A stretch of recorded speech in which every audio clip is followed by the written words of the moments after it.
Look at Kavish, मेरा ध्यान भी नहीं था और भाई देखो किधर है। हाँ, क्या कर रहे हो आप अंदर? क्या कर रहे हो? क्या बा? हाँ, बाय। व्हाट? बंद कर दो। बंग बंग कर दो, बंग। कविश इज टेलिंग बंग कर दो, उसको अंदर ही रहना है। डूम दादा कृष बोलो हाय। हाय करो, दिखो hi. Hi. Close close close close close close. हाथ हाथ हाथ अंदर ले लो।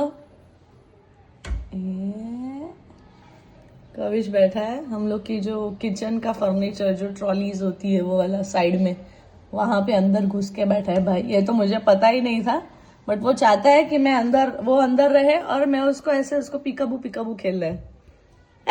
बाहर आ गया मेरा बेटा। Guzzi Guzzi Guzzi Guzzi Guzzi Guzzi Guzzi. હા, હવે નથી જવાનું અંદર.